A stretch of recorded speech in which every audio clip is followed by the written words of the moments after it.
Hi, and welcome back to another episode of Ask Kimberly. I'm Kimberly Sheridan, and I'll be answering a question today from a woman who's hit a rough patch in her life and feels at a loss about how to really move forward because she fully doesn't understand exactly how she got to where she is now. And I know firsthand how confusing that can be. So let's read today's letter.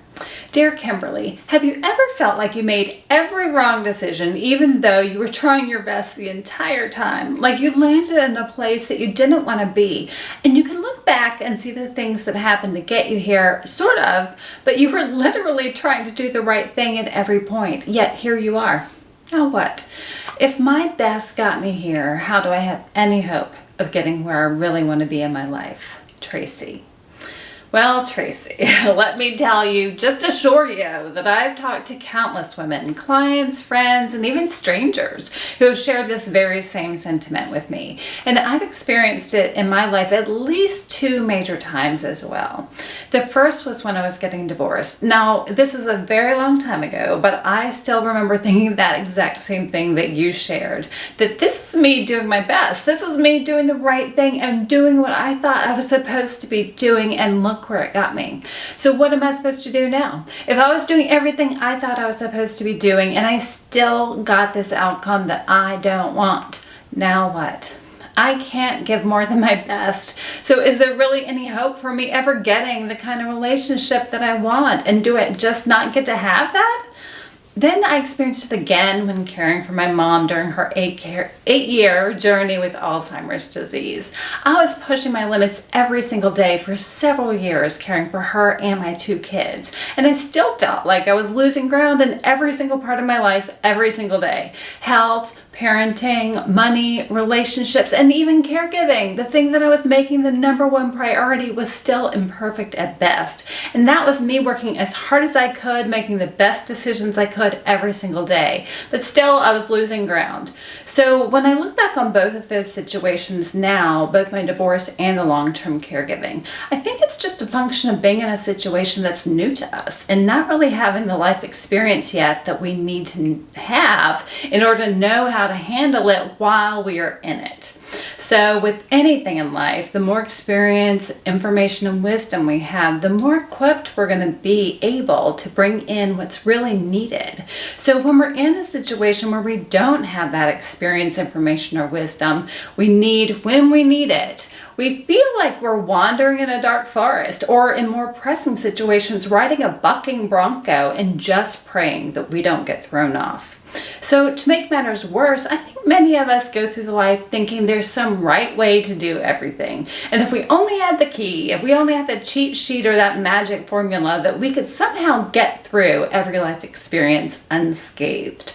And even worse than that, we might actually look at other people who seem like things are always going so smoothly for them and believe that, and even project that onto them, that everything is effortless for them, that they have never made a mistake, misjudgment, or misstep like we have, that they have indeed achieved the perfection that we so desire and are constantly working toward in our own life, that they have never felt the confusion, overwhelm, or frustration that we feel.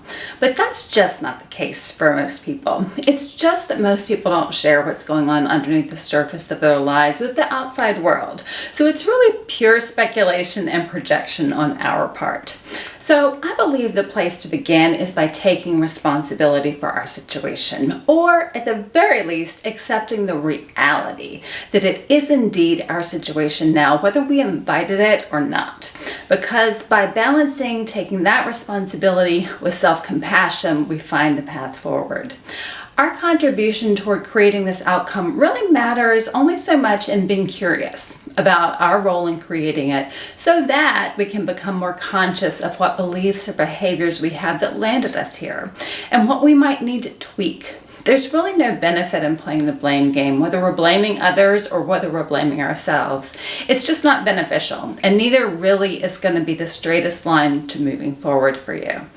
Even though we as humans are much more complex, it's really no different than a plumber identifying the specifics of a clogged pipe so they can assess the right place to focus their time and energy. So they identify where the clog is, how big the clog is, and what the clog is actually made of so they can find the right solution and employ the right method of unclogging the pipe of that size with that severity and that type of clog that needs to be removed.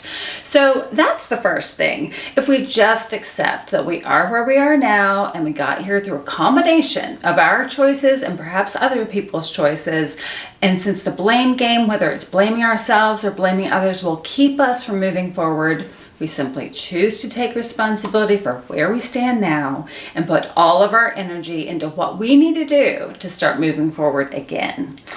This actually reminds me of those terms clean pain and dirty pain. So the pain you're feeling from just being in a situation that you don't want to be in and feeling powerless to move forward because you're just not sure how to begin is clean pain. It's a very normal human reaction to feel how you're currently feeling in whatever situation you're currently in. Dirty pain would be any layer of shame, guilt, blame, judgment, or any other form of self-flagellation for having gotten yourself here. Some people in painful situations blame everyone and everything outside of themselves, and others turn that blame inward. But both are equally destructive and really fall into the category of dirty pain. Pain we are layering on top of the clean pain, so we're just making the problem much worse for ourselves. So we resolve that issue of dirty pain by taking responsibility for where we are right now in this moment, the place we're currently standing on our life's path. And if we take that responsibility for that, then we can forget, in one sense, all the path behind us and focus all of our energy on moving forward on our path from where we are to where we want to go. So the next thing I'll say, and it will sound exactly the opposite of what I just said, but stick with me. The next step is to start being curious about what your contribution was into creating this outcome. Like I said earlier, it really only matters so much into helping us become more conscious of what beliefs or behaviors we have in place that landed us here and what we might need to tweak. It isn't blaming ourselves, it's simply looking at cause and effect. What behaviors did I do that could have led me here? What thoughts did I have that could have led me to take those behaviors?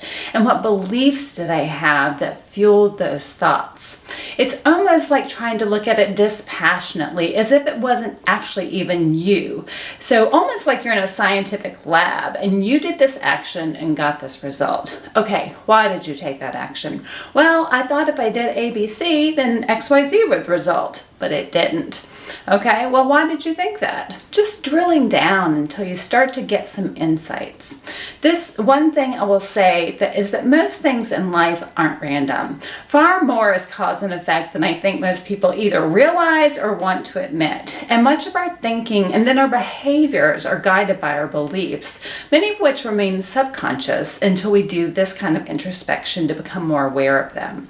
So the first thing I suggest is scheduling a regular time to reflect every single day, even if it's only 10 minutes. Do it at a specific time of day so you aren't making a new decision about it every single day. Choose a time and stick with that until it becomes a habit. And if that time isn't working for you, choose a different time and stick with that.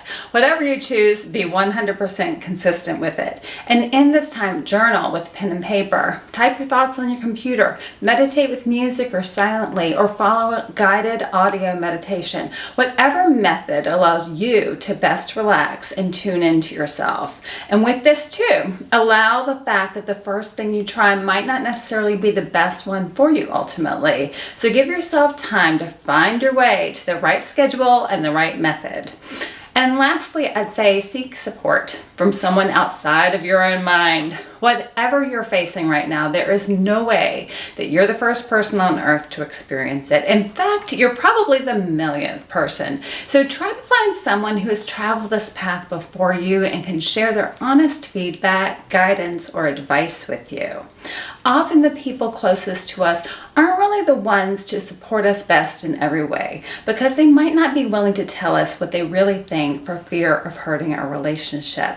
So while I do hope that you have people in your life to lean on. Also seek outside counsel, either a therapist or a coach, a spiritual advisor, or a community of others who are in the same boat as you. Even in a community of peers, you're going to find people who are ahead of you on the path, and they have valuable advice to share. And also, people come from all different kinds of perspectives by the sheer nature of being different ages, having different personalities, beliefs, and perhaps even different cultures. So I'm really sorry that you're having to experience this right now, but I do understand. And so do many of the other women who are watching this episode of Ask Kimberly right now. So you're not alone in this, but I know it can feel that way sometimes. So good luck, Tracy, and let me know what happens. Well, that's another episode of Ask Kimberly. If you have a question about how to live a fiercely happy life that you'd like to be considered for an upcoming episode, go to kimberlysheridan.com/ask. And as always, I invite you to join me on the fiercely happy adventure to live a no regrets, just say yes, fiercely happy life at kimberlysheridan.com.